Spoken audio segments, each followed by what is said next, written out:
You're watching Destiny Church. Live your call, fulfill your destiny.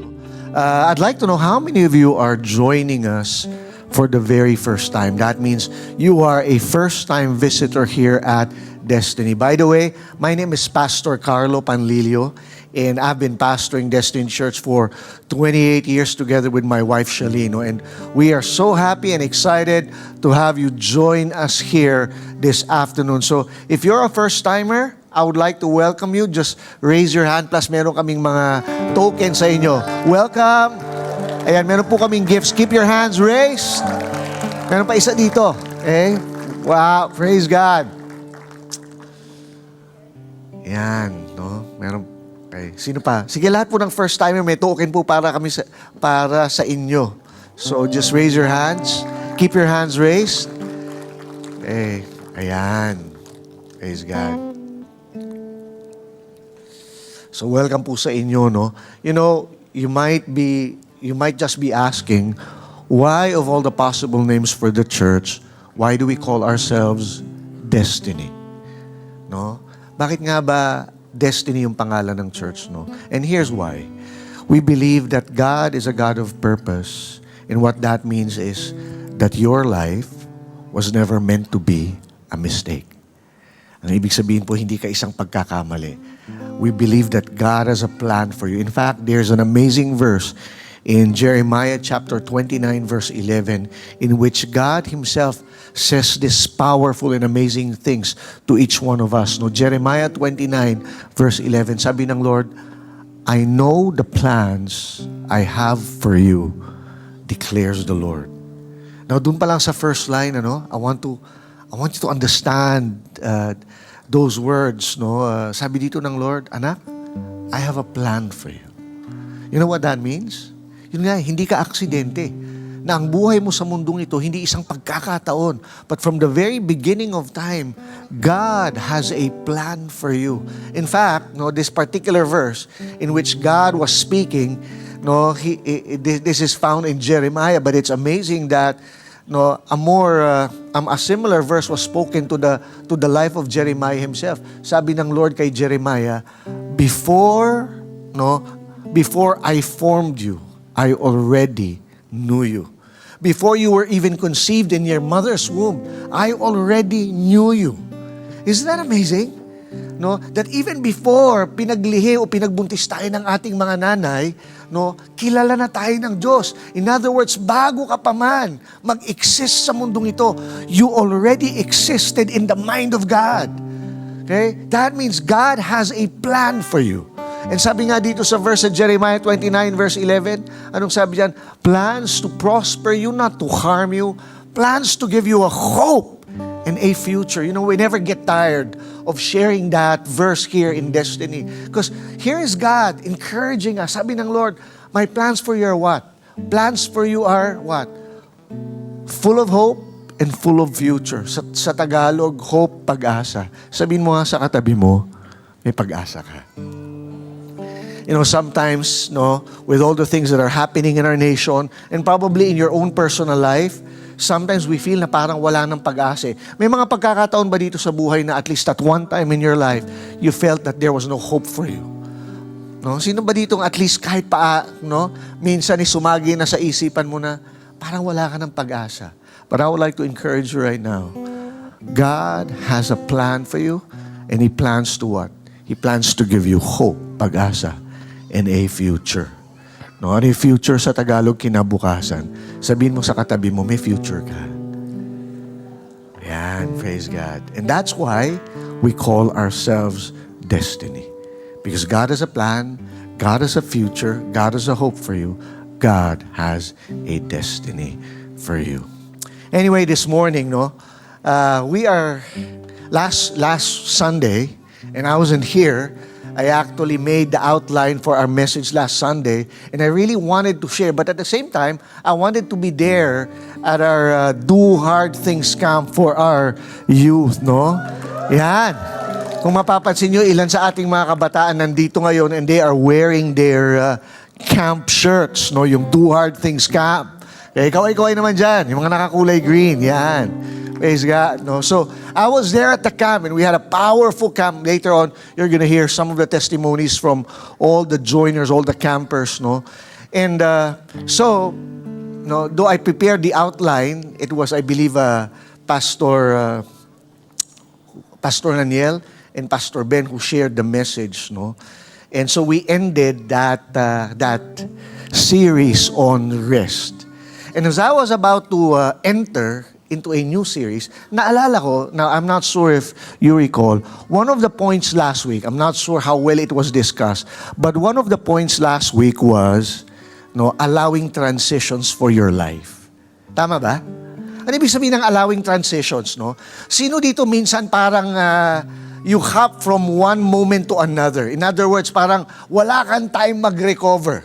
No, parang katatapos lang na isang bagay, heto na naman, ano, and I was about to exactly do that. After one series, I was about to jump into the next series, and then I realized, wait.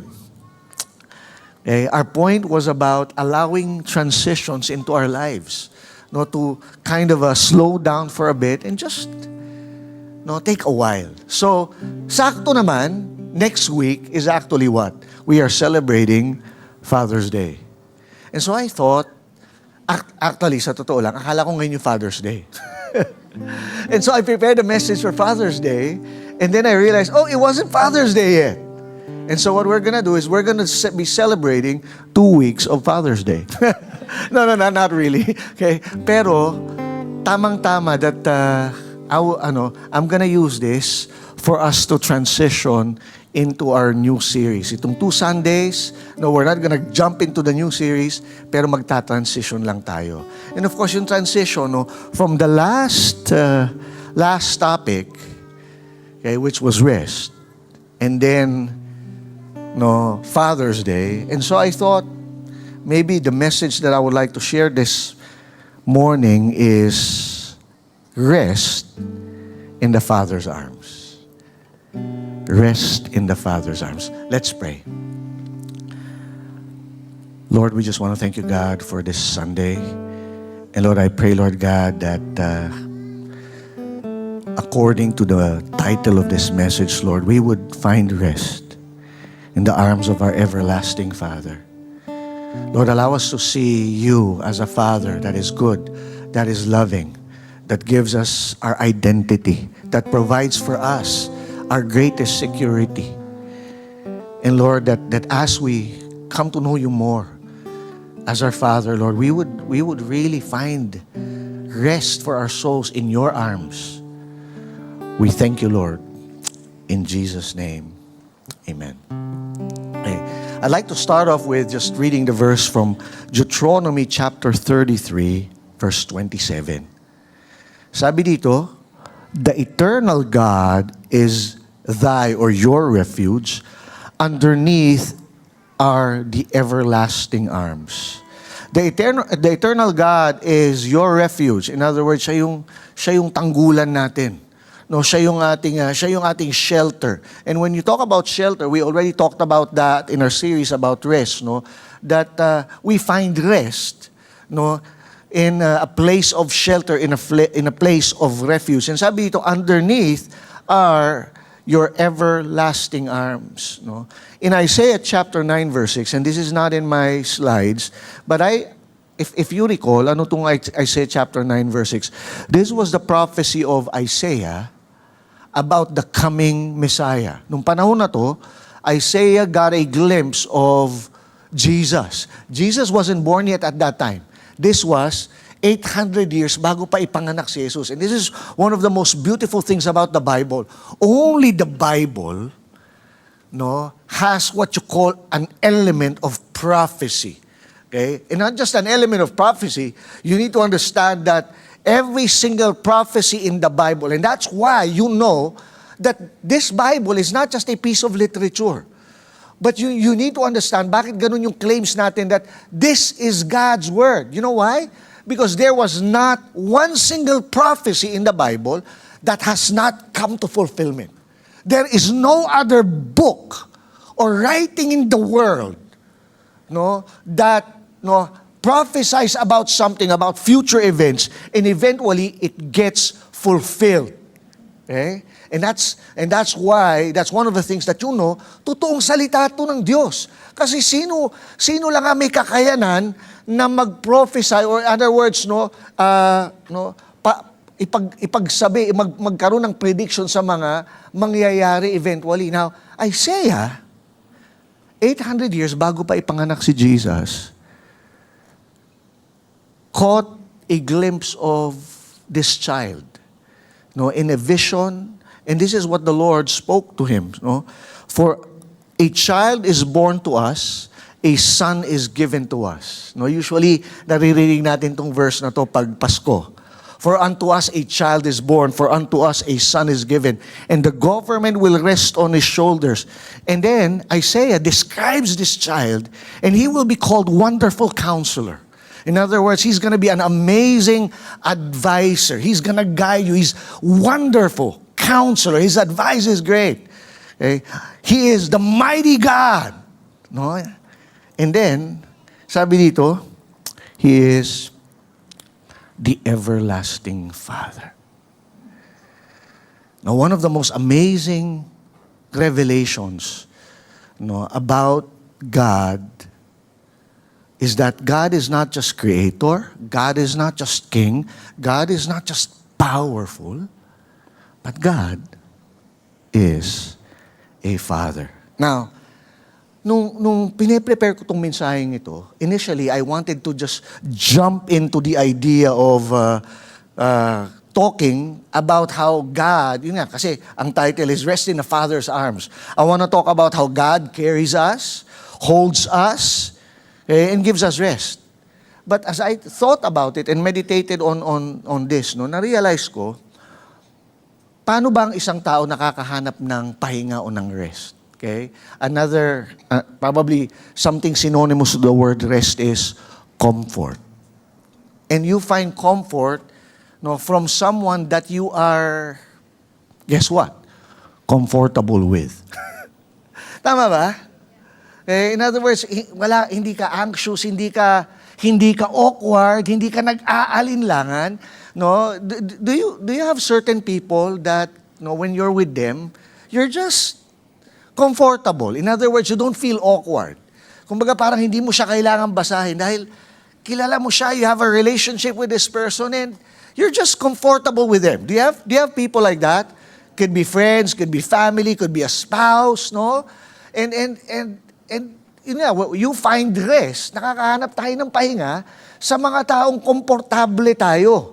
Sa mga lugar na komportable tayo. In other words, wala kang pangamba, hindi ka natatakot, no? And so, iniisip ko, rest in the Father's arms. Now, we can only find rest in the Father if we find Him to be of comfort, or we are comfortable with Him. Where am I going with this, no? Na-realize ko kasi may mga tao na hindi sila komportable sa Diyos kasi in the first place, hindi dahil masama ang Diyos or dahil is it possible na maraming tao there, they don't find God comforting, they cannot find rest in God is because they have a wrong perspective or a wrong view of who God is. Case in point. Now, how many of you are familiar with the parable of the talents? Have you heard about that parable? When there was this guy, there was this man who left his servants and binigyan niya ng pera o sabi gold talents yung kanyang mga servants, and he went away and after a while he went back. Iba-iba yung binigay niya dito sa servants na to. Sabi, with one servant, he gave 10 talents or 10 sacks of gold. Another one, he gave 5. And another one, he gave 1. Nung bumalik siya, yung nabigyan ng, 5, 2, and 1. 5, 2, and 1. Okay? Yung nabigyan ng 5, excited siya doon sa pagbalik ng kanyang amo, ng kanyang master. Sabi niya, Sir, bumalik ka na pala. What you have given me a couple of years back, yung 5 binigay mo sa akin, sir, na doble ko na. I have now 10 talents or 10 sacks of gold. And sabi, of course, nung master, nung amo niya, well done, my good and faithful servant. Now, the second one, okay, ganun din. Sabi niya, sir, yung 2 binigay mo sa akin, na doble ko na, 4 na. And so they were excited because they can share or they can show their accomplishments to their master. And the master said, well done, good job, no, my faithful servant. Now, the other one who was given 1 talent or 1 sack, sabi dito sa Bible that, basahin ko na lang, in Matthew chapter 25, verse 24 to 25, then the servant with 1 bag came and said, Master, I knew you to be a harsh man, harvesting crops you didn't plant and gathering crops you didn't cultivate. I was afraid I would lose your money, so I hid it. Look, here is your money. Wait, pansinin nyo, no? Itong huling servant, iba yung kanyang ginawa. Anong ginawa daw niya dun sa pinagkatiwala sa kanya?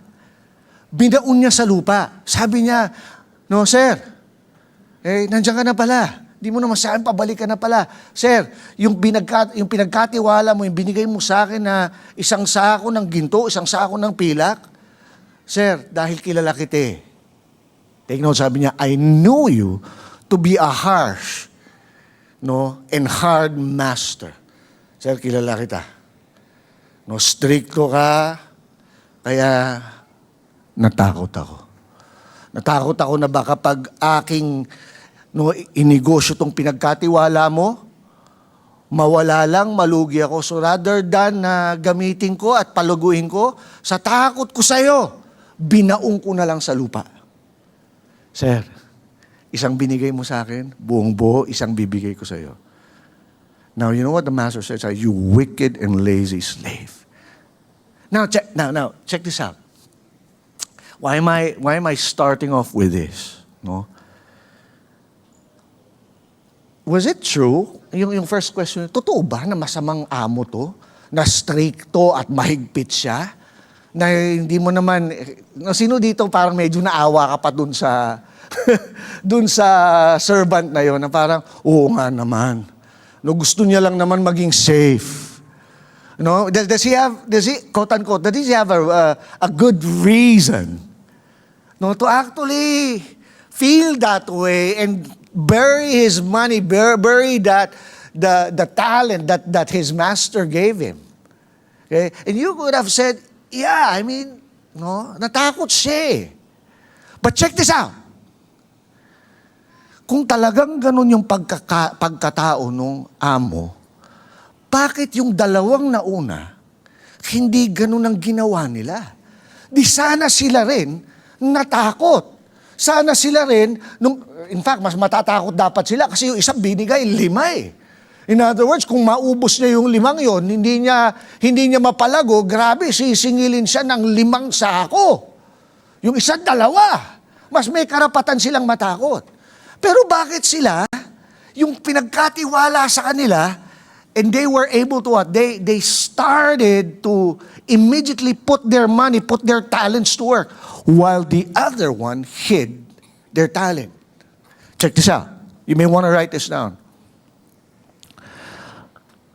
Yung pananaw nung pangatlo at yung pananaw nung naunang 2 determined their behavior. Dahil yung 2, dahil yung 1, meron siyang, yun nga kung talagang masamang tao yung master, mahigpit, katulad ng sinasabi nitong di dapat sana silang 3 ganun ang naging response. Pero, obviously, hindi ganun yung amo nila, hindi ganun yung master nila, kasi nga yung 2, hindi naman nila tinago yung talent nila. In other words, my conclusion is, the last servant had a wrong perspective, had a wrong view of their master. Your perspective of God determines how you would relate to Him. Let me repeat that. Yung pananaw natin sa Diyos, yung pagkakilanlan natin sa Diyos, ang magdedetermine kung paano tayo makikitungo sa Kanya.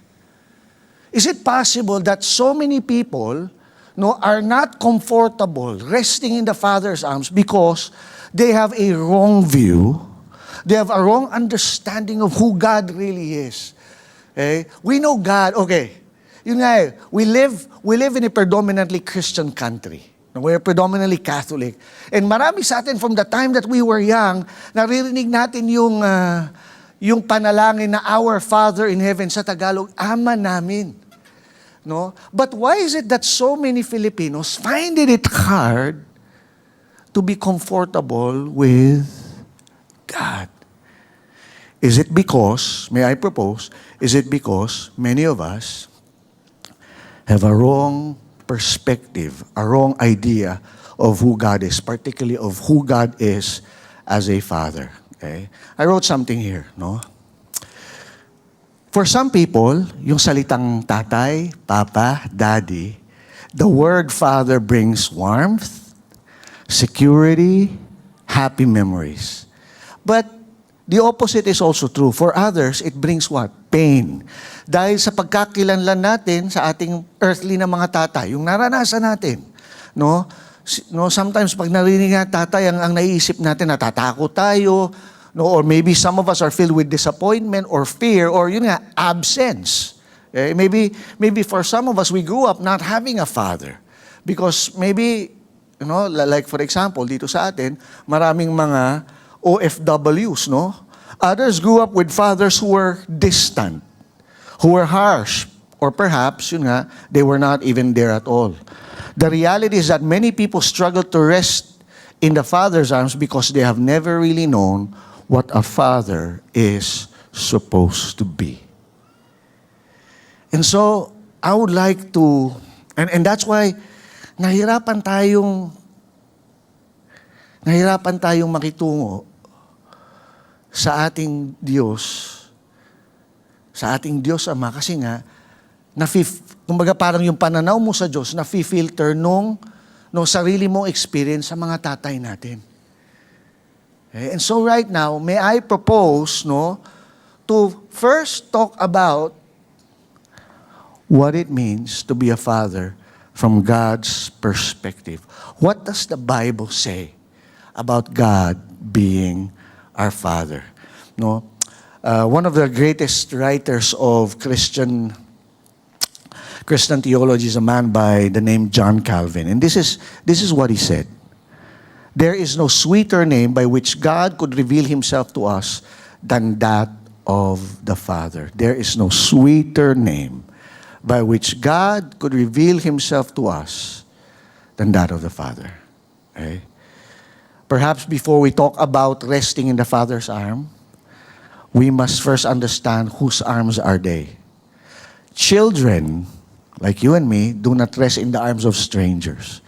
Tama ba? Meron ba dito, hindi nyo kilala, bigla kayo yung linapitan nyo at yumakap lang kayo? No. We never do that. We don't want to do that.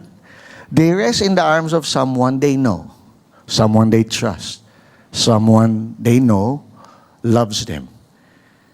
And as I look at the Bible, ito yung mga nakita ko na role ng isang tatay, first of all, from a biblical perspective. I would like to share 4.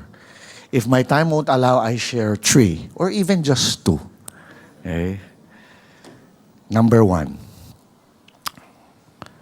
a father gives, lamig na yung sapatos ko. Pero ako init na init, ayan. Sabi ko, patang init, may electric fan naman. Yung pala yung sapatos. Ayan, okay. A father gives identity. Sabi niyo, a father gives identity. Matthew chapter 3, verse 17.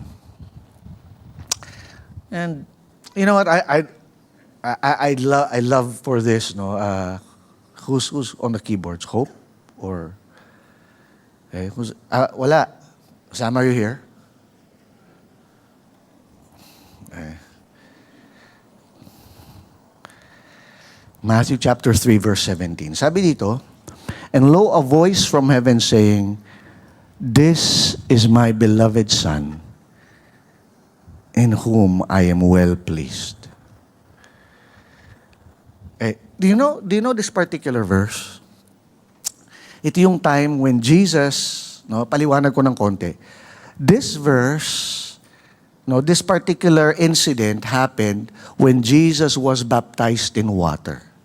Nung siya ay binautismuhan sa tubig. By the way, Jesus was baptized when he was already 30 years old. Okay? At nung pagkakataong ito, alam nga natin yung nangyari, Jesus came to be baptized, and when he was immersed in water, when he came out, something extraordinary or supernatural happened right there. No? And it gives us one of the beautiful pictures of the Trinity. All three persons of God were present. No? Jesus coming out of the water, the Holy Spirit descending like a dove, hovering over Jesus, and then there was a voice. This is my Son, in whom I am well pleased. Now, ano yung context nito? Nung nangyari po ito kay Jesus, Jesus hasn't done any miraculous thing yet. Hindi pa siya pinako sa cross, hindi pa siya nakapag-preach ng kahit anong mensahe, hindi pa siya hindi pa siya nakagawa ng kahit anong milagro. In other words, okay, tayo, what are the things, sino dito may mga anak? No? Isn't it true that when your son or your daughter does something amazing, no, you are pleased, right?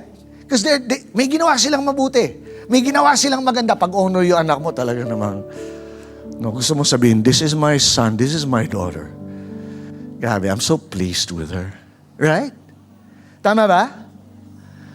That's the natural logic of things, no? Na pag may ginawang maganda yung bata, may ginawang maganda yung anak mo, matutuwa ka, you would be pleased.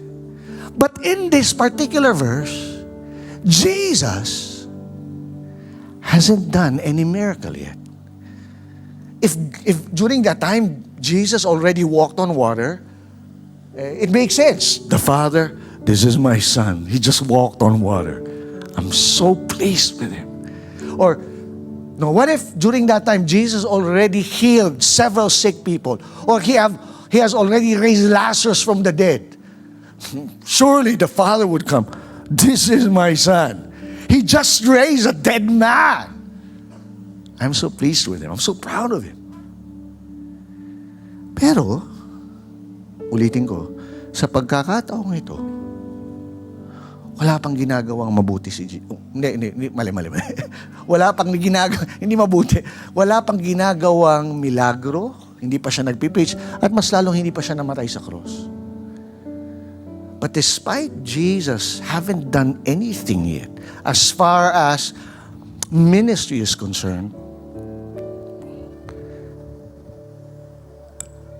Jesus, the Father, God, spoke these words to him.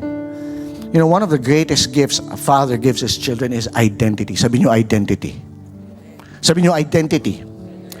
Deep within every human heart are questions that we spend much of our lives trying to answer. What questions are those? Who am I? Do I matter? Am I important? Okay? Tama ba? Have you ever asked those questions to yourselves? When you were young, growing up, have you ever struggled with, mahalaga ba ako? Every child, every son or daughter wants to know, am I important? Am I loved? No? Do I matter? No? Or sometimes even the question of, where do I belong? That sense of belongingness, that sense of identity. A good father helps answer those questions. Perhaps that is why before Jesus preached his first sermon, healed his first sick person, performed his first ever miracle, the Father spoke these words from heaven, "This is my beloved Son." Hey, tell you a story. This verse was so real to me. I'm already 52 years old, and I've been a Christian. In other words, I have given my life to Jesus 35 years ago. When I was still in college, and during that time, that's when I gave my life to Jesus. Sinuko kong buhay ko sa Panginoon. And because I love God. Because I knew that God loves me. He gave His life for me. So, yung desire ko was, I want to serve God. And I was doing all these things. No, I tried to share the gospel to people. I tried to serve in different ways in the ministry. And ang dami kong ginagawa para sa Panginoon. But then also at that moment, no, it feels like all the things that I was doing I was falling short. Maniwala kayo man sa hindi, noong mga panahon na yun, I really wanted to have a life group, no, a cell group, no, that I would lead. I wanted to disciple people, no. Pero apparently, it seems that hindi ako maka-form ng life group. In other words, I was unproductive. I felt like I was not fruitful. And I struggled with that. I didn't want to be, I didn't want to be fruitless. In fact, may nabasa pa akong verse sa Bible. No, sabi doon, if you don't bear fruit, you will be cut off and thrown into the fire. And I was like, God, I don't want to be thrown I don't want to go to hell. And so I was struggling with who I was. I was struggling whether I was important. I was performing, I was doing a lot of things. And then, I could still remember it very well. Nasa library ako ng UP Los Baños, sa labas, hindi sa loob. No, kasi merong magandang area doon na we could sit and just find rest, and there's just trees and the view of Laguna Bay. And as I was reading my Bible, I came across this verse. This is my beloved Son, in whom I am well pleased. And you know what? At that moment, I started to cry. I started to cry. Because yes, it's true. God the Father spoke this about Jesus. But then, the Holy Spirit, put it in my heart as if God was telling me, Carlo, you don't have to earn my love. Okay? Wala kang kailangang patunayan. Wala kang kailangang gawin para maggalak ako sa'yo. Sabi dito, yun nga, wala pang ginagawa si Jesus, and yet, ganun na lamang yung kagalakan ng tatay, ng Diyos Ama sa Kanya. No? In other words, Jesus didn't have to perform. Many of us, we live our lives, trying to prove ourselves, trying to gain our identity, trying to earn our way to God, to others. Because we felt na yung halaga natin nakadepend dun sa ating gagawin. Kumbaga, kung hindi ka magiging productive, kung hindi ka magpe-perform, wala kang halaga. That's the kind of world that we live in. But God, God the Father is different. Okay? You don't have to work your way to earn your love, towards Him. In fact, check this out. Notice that affirmation came before achievement. You might want to write this down. Affirmation came before achievement. Usually, when you have achieved something, then you will be affirmed. Good job! Galing! Okay? Panalo! Continue! Na-affirm tayo pag meron tayong na-achieve. Pero sa pagkakataong ito, hindi eh. Wala pang quote-unquote na-achieve si Jesus. If He has already died on the cross, it would have been great to hear the Father says, this is my Son. He sacrificed Himself for the world. I am so proud of Him. And what an amazing affirmation. But wait.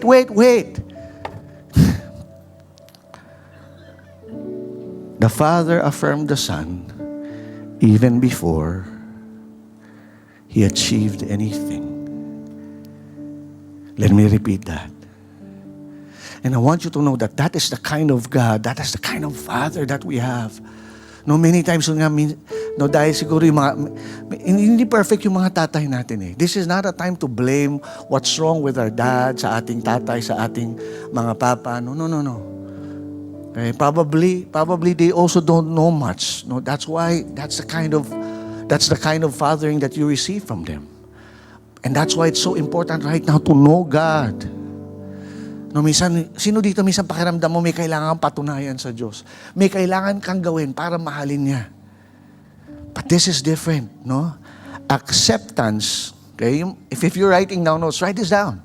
Acceptance came before performance. Ulitin ko, acceptance. Ang ibig sabihin acceptance, sino dito yun nga parang feeling mo nagiging katanggap-tanggap ka pag nagpakabait ka, Papakabait ako para tanggapin ako. Gagawa ako ng magwawalis ako, maghuhugas akong pinggan para maging katanggap-tanggap ako. Sino dito? Meron ba dito minsan parang ayaw nyo mag-church dahil feeling nyo baka hindi kayo tanggap? Anyone? You struggle with coming to church because maybe you failed, maybe you've done something wrong, done something terrible, and you feel like hindi ako belong dyan kasi I'm dirty, I'm messed up. But I want you to understand yun nga, acceptance comes before performance. Relationship came before ministry. Jesus did not have to perform in order to become the Father's Son. Okay? He didn't have to be performed. He did not have to earn. Okay? Let me repeat this. Let me say this. God loved Jesus simply because He was His Son. So, hindi ito mga magulang. Diba? Mahal nyo anak nyo. Tama ba? Regardless. Right? Of course, sometimes we're disappointed with what they do when they do something wrong. But it doesn't change the fact. Okay? Yun tama. They don't need to earn your love. Okay? No? You love them just because. Just because they are your children, they are your daughter, they are your son. Okay? Jesus did not perform in order to become the Father's Son. He ministered from the security of already being the Father's beloved Son. Sabi ni J.I. Packer, no, if you want to judge how well a person understands Christianity, find out how much he makes of the thought of being God's child and having God as His Father. Let me repeat that. If you want to judge how well a person understands Christianity, gusto mo daw malaman kung gaano kalalim yung pagkaunawa mo sa pagiging isang Kristiyano. Okay? Sabi dito ni J.I. Packer, no? Okay? Find out how much he makes of the thought of being God's child. Of being God's child. Okay? And having God as His Father. There's this amazing verse, it's not in my slides, John chapter 1 verse 12. Sabi ni Jesus, but all who believed Him and accepted Him, He gave them right to become children of God. Now, listen to this.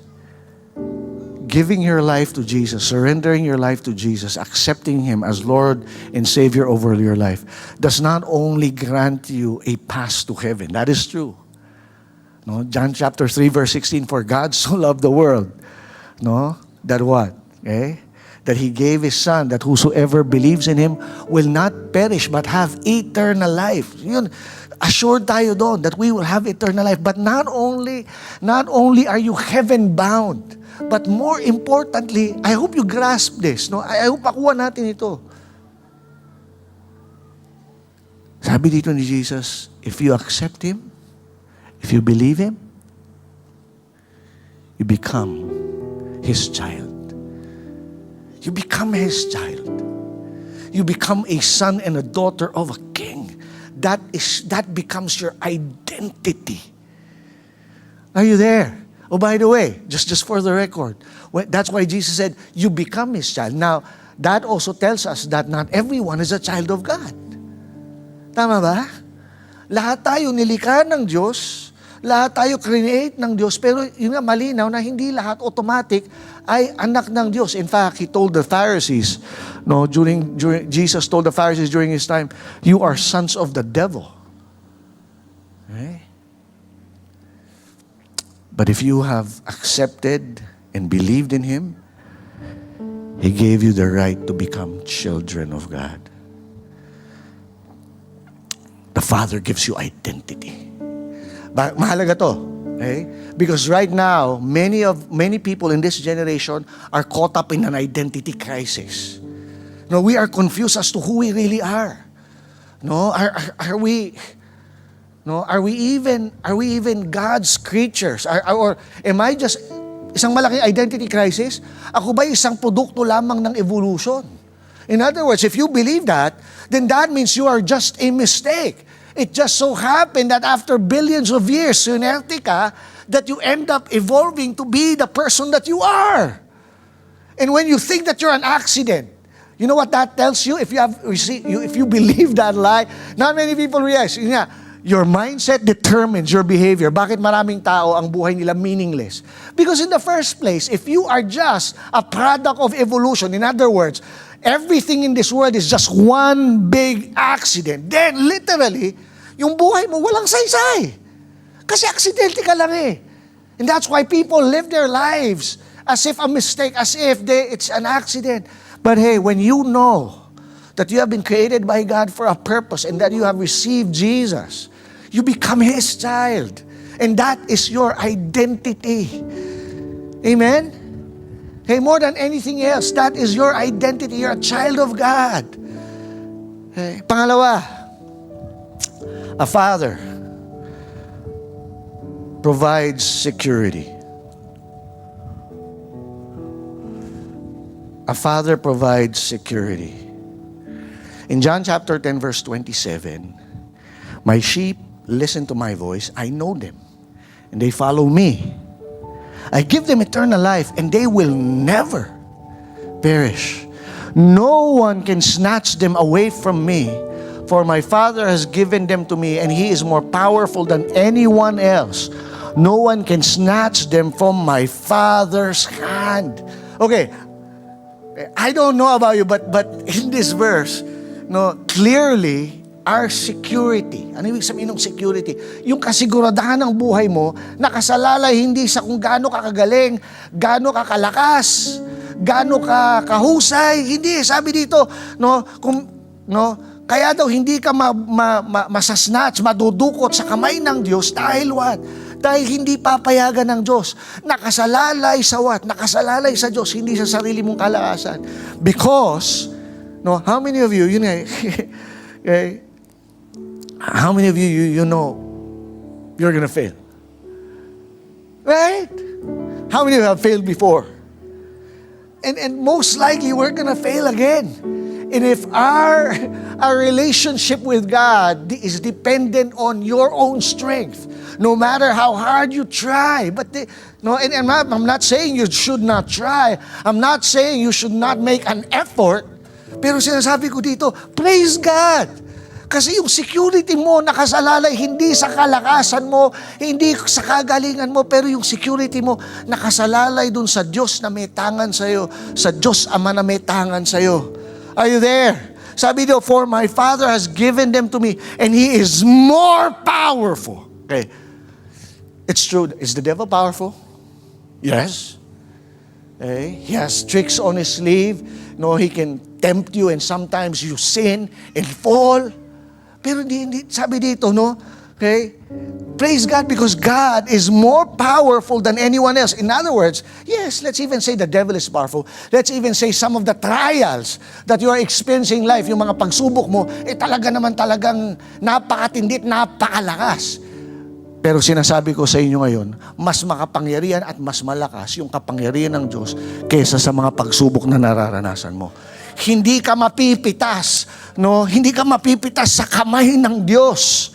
Amen. Hey, wow. What a security. Okay? No one can snatch them from my Father's hand. No, one of the greatest gifts a father gives to his children is security. Long before children understands finances, careers, or even the complexities of life, yung mga bata, they instinctively look to their father for safety. Yun yung natural eh. Of course, dahil nga minsan sa karanasan natin sa ating mga tatay, pero instinctively, yung anak, yung bata, hinahanap niya yung security niya sa kanyang tatay. They sleep peacefully not because they understand everything happening around them, but because they know someone stronger is watching over them. Let me repeat that. Okay? Yung bata, hindi naman ibig sabihin na wala yung mga kinakatakutan niya. Pero pag yung bata pumunta na sa kanyang tatay, all of a sudden, yun nga the child finds rest. No, he finds comfort. He can sleep. Why? Because he trusts his father. Because he knows that he is secure in his father's arms. Charles Spurgeon said this: the preservation of the saint depends not upon the grip of the saint, but on the grasp of the Savior. I want you to, it's such a profound statement, but I hope that you realize this. Sabi dito ni Charles Spurgeon, sabi niya, the preservation, o ano ibig sabihin preservation? Yung pagpapatuloy. That you are preserved. And the preservation equals also perseverance. No, there's such a doctrine called yung perseverance ng the perseverance of the saints, that eventually you will continue, you will persevere, you will be preserved, as opposed to what? You're gonna perish. Sabi din ni Charles Spurgeon, the preservation of the saints depends not upon the grip of the saint, but on the grasp of the Savior. Wow! Ano ibig sabihin? And how many of you talaga namang nag-effort ka to hold on to God? When you're going through tough times, do you hold on to God? You should. You should. When things are tough, when things, may mga bagay na nangyari na hindi mo maintindihan, may mga pagsubok, may mga pangarap kang hindi na sa katuparan, dreams are shattered, hearts are broken, you end up discouraged, depressed, disappointed, you should hold on to God. And I'm not taking that away from us. You should hold on to God. But then, I want you to understand something. In as much as you're holding on to God, your security doesn't depend on the grip of the saint. It depends on the grasp of the Savior. Naalala niyo nung si Peter? Nung tinangka niyang maglakad sa ibabaw ng tubig. If you know that story, one day, the disciples, they were on a boat, and it was already dark, gabi na. Incidentally, they were caught up in a storm in the middle of the lake, and they cannot row towards land. They've been rowing so hard. They've been struggling and striving, trying so hard in their own effort to row towards land. But there was a storm, there was a squall. May bagyo. Okay? And to make matters worse, nandun ka sa kalagitnaan, natatakot na sila, the boat might capsize, baka tumaob yung bangka, and they all drown. And to make matters worse, ano yung sabi doon? Jesus. They saw ito naman kasi si Jesus kung bigla ba namang naisip ni Jesus, to start walking on water. And if you know the story, when the disciples saw Jesus, at first they thought, multo si Jesus. They literally said, it is a ghost. Now, picture this. Okay? Ano yung pagkakilanlan nyo? Ano yung na-imagine nyo kay Jesus? Si Jesus nakasuot ng long white gown, long flowing hair, and then you see this figure walking. Nagsigawan siguro kung Pilipino yung mga disciples, white lady! It's a ghost! Sabi nila, nagsigaw, natakot sila. And then I like what, ang galing, sabi si Jesus, sabi niya, hey! It's me! Ako to! No, by the way, I think ganun magsalita si Jesus. Usually kasi naisip natin yung boses ni Jesus parang ganito, huwag kayong matakot. Ako to. Siguro baka nagtalunan na lang yung mga disciples. Hindi. Sabi niya, hey! It's me! Don't be afraid! Pero malayo pa kasi, si Peter, naglakas ng loob, sabi ni Peter, Lord! If ikaw talaga yan, then tell me to walk on the water as well. Why would you want to do that? I mean, he's not even, kung ikaw talaga, in other words, he's not sure. What if it's just some demon pretending to be Jesus? Oh, Peter, and pero sabi niya, but the voice retorted back, come. Now, I think Peter, that voice is a familiar voice.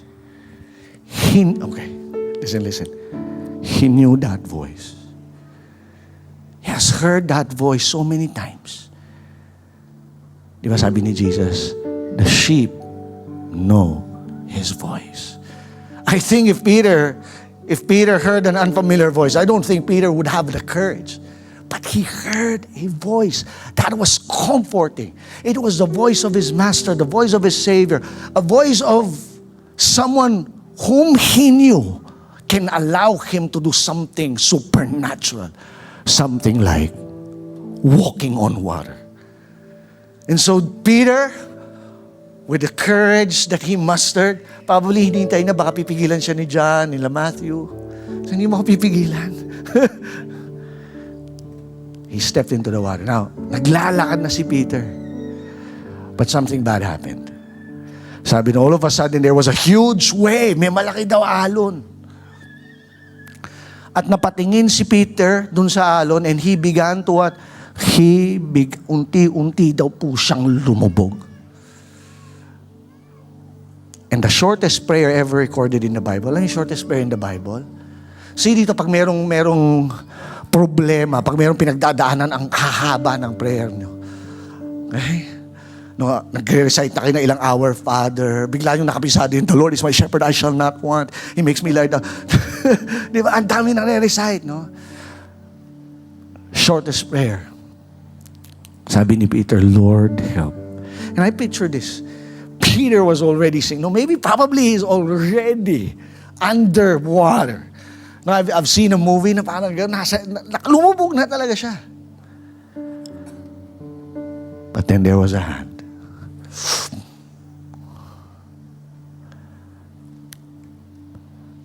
Because, nawala yung quote. Balik mo na sa quote ni Charles Spurgeon. The preservation of the saint does not depend on the grip of the saint, but on the grasp of the Savior. Amen. Amen. Alam mo yung security ko, I remember I was, when I came to know about Jesus and His love for me, I wanted to commit my life to Him. I wanted to surrender everything. I wanted to serve Him. But at the same time, I was scared. I was scared. You know why I was scared? I was scared because I was scared that I might fail God. That I will fall short. And then I still remember it so very well. No? I attended a camp, okay, of, I think, the summer of 1990. Grabe, ang tagal na, summer of 1990. My first ever camp, I was a participant. And when I was about to commit, I was afraid, ayoko sana mag-commit kasi natatakot ako na baka hindi ko ma-fulfill yung commitment ko. But I remember very well, the Lord spoke to me, Philippians chapter 1, verse 6. You may want to read it. It's not in my slides. Philippians chapter 1, verse 6. He who began a good work in you will be faithful to complete it until that final day. And now that was my secret. Sabi ni Paul, and this is my confidence. I love that word. Ito yung aking kumpiyansa. This is my confidence. What is Paul's confidence? Was his confidence in himself? Was his confidence in his own strength? Was his confidence in the people that he was talking to? Hindi, sabi niya, and this is my confidence, that He, God, who started a good work in you. Now, I want you to understand, okay? It is God who started a good work in you. You are here because it is God who initiated that great thing. Your trusting Him was it was first of all Him who started calling you. Okay, speaking into your life. No, the first time you came to church and you heard the word, that was the Spirit of God quickening, convicting your spirit. It is He who started a good work. And praise God, you responded. But He who started a good work will be what? Faithful. No? Faithful to what? To complete it. Now that is security. Amen? Dun yung iyong kasiguraduhan. And that is what the Father does. No, I'll do 2 points. And I'll end with this, no? Romans chapter 8, verse 38 to 39. For I am persuaded that neither death nor life, nor angels nor principalities or demons, or powers, nor things in the present, nor things to come, shall be able to separate us from the love of God, which is in Christ Jesus. That is the kind of Father. I hope you understand. No, that is who God, our Father, is. He gives you identity. You are secured. Your life has meaning because of Him. That's your identity. You're a child of God. But not only that, no, your confidence lies in this security that what? Okay, not height nor depth, anumang walang taas o lalim, okay, walang creature, walang nilikha dito sa mundong ito that will able to separate us. Wala daw kayang magpahiwalay sa iyo sa pag-ibig ng Diyos. Amen? Amen? I'll just add this verse, no? And can worship team, can you just start to come? And yeah, EJM, I want you to sing that song. Matthew chapter 6. This is not in my slides, but put it up. Matthew chapter 6, verse 25 to 33. New Living Translation. Security. Kailan ba tayo ano yung mga bagay na nagpapawala ng security sa'yo? In other words, okay, of course, meron yung tinatawag na insecure na tao. Okay? Pero, and that's something mentally and emotionally, there are people that are insecure. But also there are things that make you feel insecure. And when you talk about security, we find security pag kailan. Okay? Kailan ka na, when you're provided for, right? When there's enough. Kumbaga parang hindi ka nag-aalala pag alam mo na tomorrow or tomorrow or next month, alam mo na may madudukot ka. May pera ka, may security ka. In other words, wala kang pangamba about tomorrow. No? Jesus said this, that is why I tell you not to worry about everyday life. Whether you have enough food and drink or enough clothes to wear. Isn't in life more than food, in your body more than clothing? And then Jesus said, look at the birds. They don't plant or harvest or store food in barns, for your Heavenly Father feeds them. And sometimes, it's good sometimes to take a pause and reflect on these things. Like, sabi dito ni Jesus, alam mo, sobrang abala ka, sobrang natatakot ka para sa kinabukasan mo, anong kakainin nyo, anong isusuot nyo, saan mo kukunin yung pambayad sa ganito, no, sa tuition, sa electricity, no, medyo kulang na yung bank account ko, or minsan nga kahit na mayroong pera ka naman, it's just, because we live in an anxious world. We live in a world that is what? Insecure. It's, no, parang sometimes there's, even with wealth, people are just not sure of their lives or their future. And sabi dito ni Jesus, have you ever seen? Okay, when Jesus was saying this, I think he was inviting people. Have you ever noticed yung mga ibon? Have you ever take time na pagmasdan yung mga ibon? And sabi dito ni Jesus, wala silang trabaho, wala silang bank account, wala silang, hindi sila nagtatanim, hindi sila nag-aani. But your Heavenly Father feeds them. Aren't you more valuable to Him than they are? Can all your worries add a single moment to your life? And why worry about your clothing? Look at the lilies of the field, how they grow. They don't work or make their clothing, yet Solomon in all his glory was not dressed beautifully as they are. Okay, lilies of the field. But sinong familiar dito sa, kung siguro pag narinig yung saltang lily, kung mayroon sigurong pamilyar ang mga Pilipino sa lilies, ito yung water lily. Okay? Sino nakakita na ng water lily? Sana naman, ano? Pero nakakita na ba kayo ng water lilies in their full bloom? Oh my goodness. Have you ever seen the flowers of water lilies? Like it's one of the most, they're lavender in color. Ang ganda. Pag yung mga water lily na mulaklak, it's one of the most beautiful sights. Like sometimes I would see a field of pag nasa probinsya ako, nakita ko mayroong field ng water lilies na namumulaklak. I cannot help but just stare. Napansin niyo, walang nagbebenta ng bulaklak ng water lily. Hindi dahil sa pangit. Yun nga saksakan sila. Ang ganda ng mga pero wala kang makikitang nagbebenta ng bulaklak ng water lily. Bakit? The moment na naputol, mamamatay ka agad kasi nakadepende siya sa tubig. Malalanta siya. Ang bilis niya malanta. Anong sabi dito ni God, ni Jesus, sabi niya, nakita niyo na ba yung mga lilies? Not even si Haring Solomon, who had so much, cannot dress himself in such beauty. Have you noticed the lilies? They're here today, gone tomorrow, and yet God clothes them. How much more you?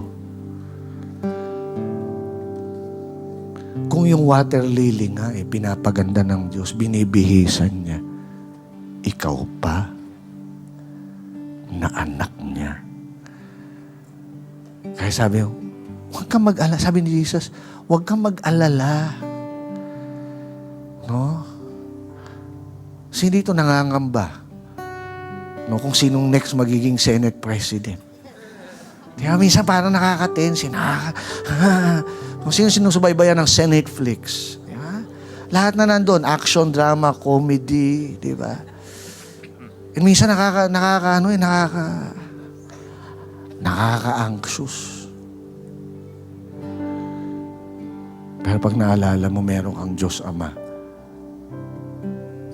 who gives you these assurances and this security. Let me just finish this verse.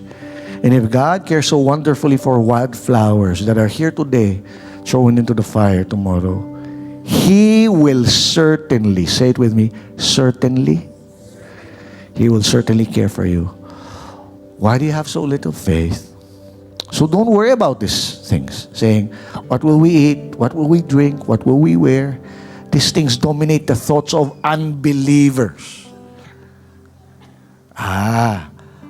Pag ikaw ay abala at palaging parang natatakot, it's because baka hindi ka naman talaga naniniwala.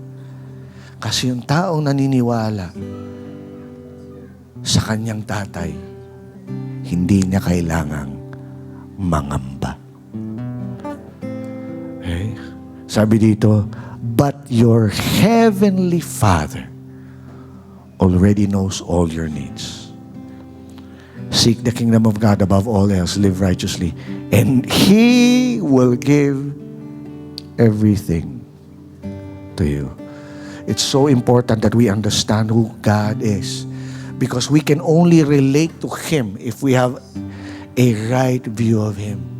He is your Father, and a Father who gives you your identity, a Father who gives you your security. Allow me to share this song. I'm not gonna sing. But this is a song that has ministered to me for probably more than 30 years already. College student pa lang ako when I came across this song by Lenny LeBlanc. It's entitled Strong Arm. And when I feel down and discouraged and weak, I try to play this song over my... Dati noon, bumili pa ako nung tape. Tape pa lang noon. Ngayon, praise God, nasa Spotify, saka nasa Apple Music. No? The title of the song is Strong Arm. And I remember when I play this song, sometimes it brings me to tears. No, and I just try to picture, try to imagine, no, as the song is being sung. Let's sing it. Go ahead, EJ.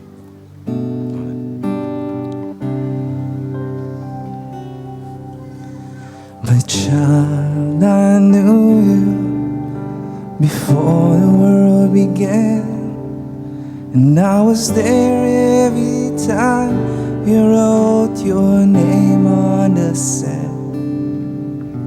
And lately I know you've been through quite a storm. My child, I've been there since the day you were born. Oh, and I rule the wind, and yes, and I calm the sea, and the sun won't go down until I say it can leave. And as sure as my word, I'll stand here right by your side. If you're just too weak to go on, remember, child, I'm your strong arm.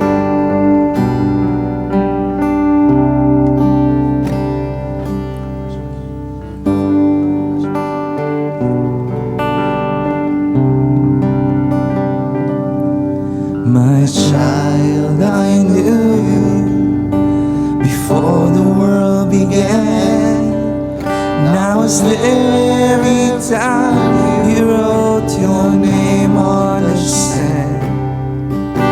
And lately I know you've been through quite a storm. My child, I've been there since the day you were born.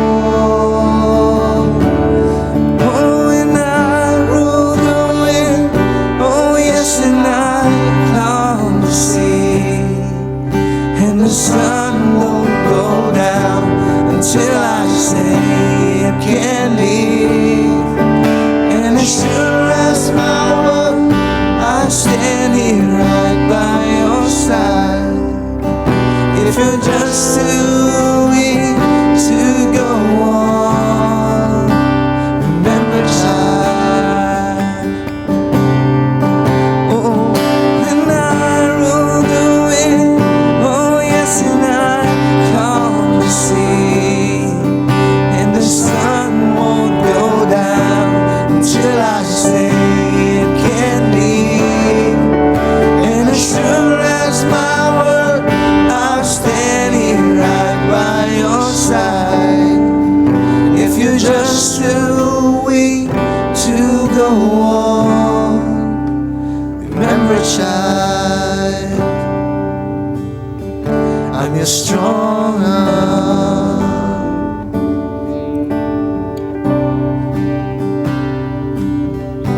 Now people may wonder, and they'll stand amazed. They say you are a miracle, and I will be praised. And even though your pain has been so hard to bear, just know that I am with you. There's no need to despair. Oh, and I rule the wind, oh yes, and I calm the sea, and the sun won't go down until I say it can leave. And as sure as my word, I'll stand here right by your side. If you're just too weak to go on, remember, child,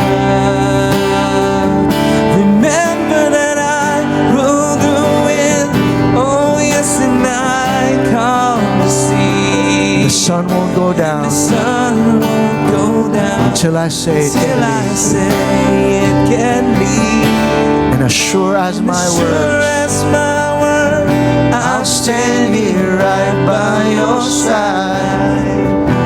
you're just too weak to go on, and if you're just too weak to go on, remember, child, Remember, child, I'm your strong Lord. I want you to stand up.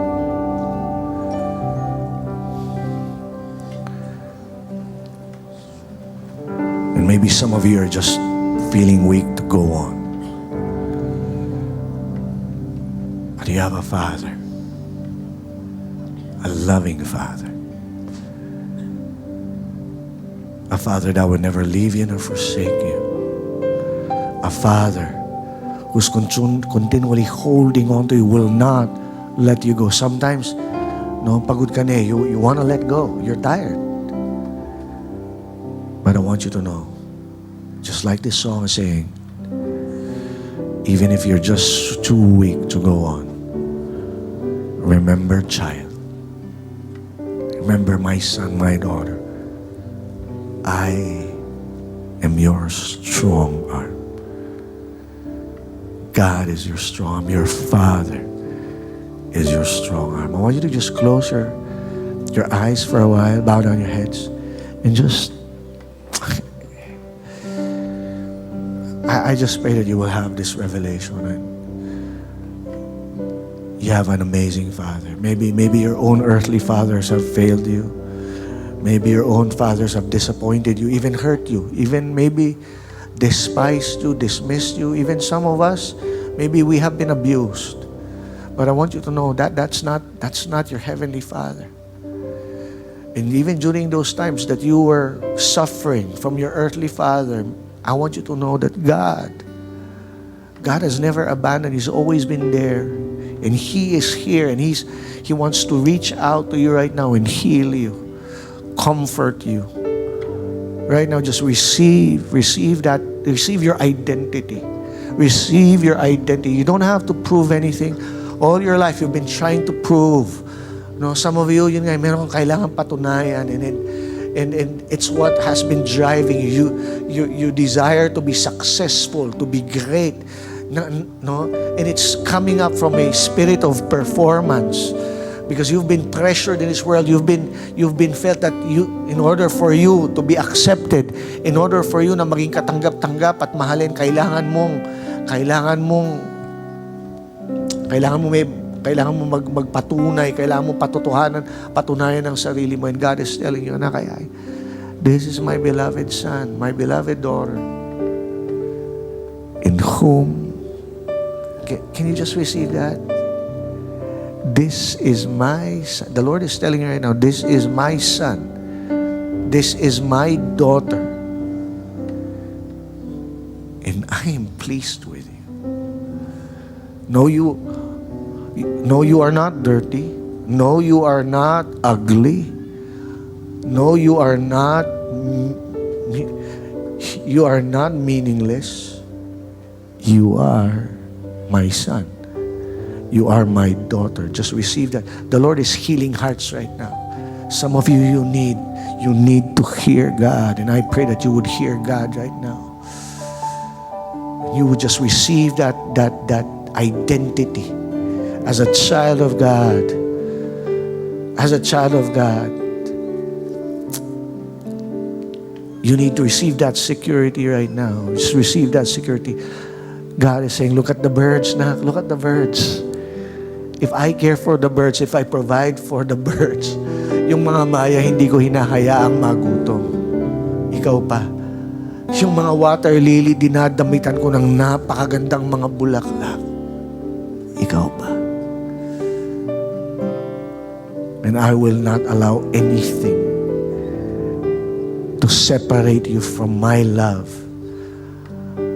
Nor height, nor depth, nor angels, nor demons, nor things in the present, or things in the future. Just receive that right now.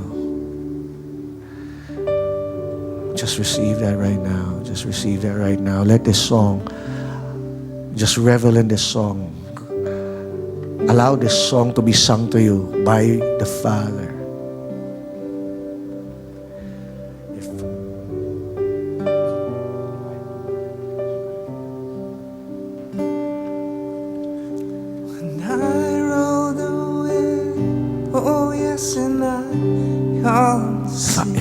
God, if your Father rules the And wind, the sun He calms the won't go sea. down until I say it can leave. And as sure as my word, I'll stand here right by your side. If you're just too weak to go on, remember, child, I'm your strong arm. Remember, child. Remember. Remember every single day when you're going through tough times. This is what preserved me over the years. I know that He is my strong arm, and He is your strong arm too. Father, we thank you, Lord, in Jesus' name. Amen. Let's give a clap to the Lord. You're watching Destiny Church. If you would like to check more resources or donate to this ministry, you can download the Destiny Church PH official app or log on to www.destinychurch.org.ph/give.